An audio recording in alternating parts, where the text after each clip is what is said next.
महात्मा गौतम बुद्ध को बौद्ध धर्म का संस्थापक कहा जाता है।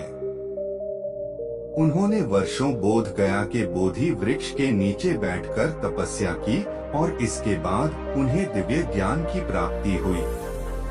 बुद्ध ने अपने विचारों और उपदेशों से पूरे संसार को शांति और अहिंसा का मार्ग दिखाया। इसलिए कहा जाता है कि बुद्ध के विचार आपका जीवन बदल सकते हैं। बुद्ध की आज की अमृतवाणी में आपको बताएंगे गौतम बुद्ध से जुड़ी एक ऐसी कहानी के बारे में जिससे आपके जीवन में खुशियां ही खुशियां रहेंगी, क्योंकि बुद्ध का मानना है कि यह पूरी तरह से आप पर ही निर्भर करता है कि आप खुशी या गम क्या लेना पसंद करते हैं। एक बार बुद्ध एक गांव से गुजर रहे थे, लेकिन उस गांव में लोगों के बीच गौतम बुद्ध को लेकर गलत धारणा थी, जिस कारण वो बुद्ध को अपना दुश्मन मानते थे।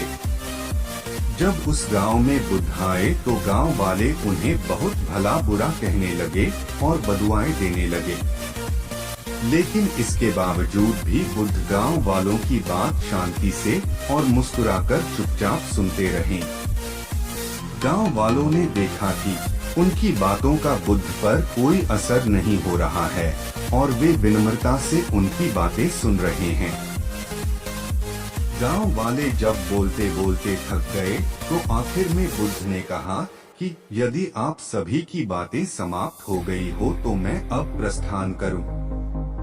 बुद्ध की बात सुनकर गांव वाले हैरान रह गए, लेकिन उस भीड़ में एक व्यक्ति ने बुद्ध से कहा कि हमने तुम्हारी कोई प्रसन्नता नहीं की है, हम तुम्हें बदुआएं दे रहे हैं, क्या तुम्हें इससे कोई फर्क नहीं पड़ता? बुद्ध मुस्कुराते हुए बोले, जाओ, मैं आपकी गालियां या बद्दुओं को लेता ही नहीं। आपके द्वारा दी गई गालियों से भला मेरा क्या होगा?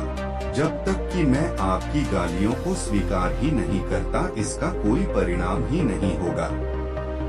जानते हैं, कुछ दिन पहले एक व्यक्ति ने मुझे बहुत सारे उपहार दिए, लेकिन मैंने उसे लेने से मना कर दिया। जब मैं लूंगा ही नहीं तो कोई मुझे कैसे दे पाएगा?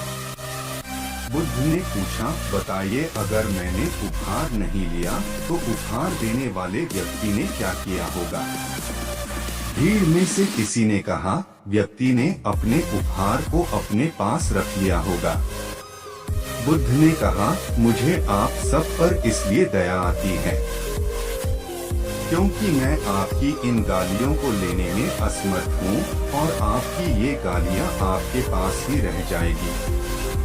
सीख भगवान गौतम बुद्ध के जीवन से जुड़ी इस कहानी से यह सीख मिलती है कि हम अक्सर अपने दुखों का कारण दूसरों को समझते हैं, लेकिन असल में यह हम पर ही निर्भर करता है कि हम वास्तव में क्या लेना चाहते हैं, खुशी या गम, उदासी या मुस्कान।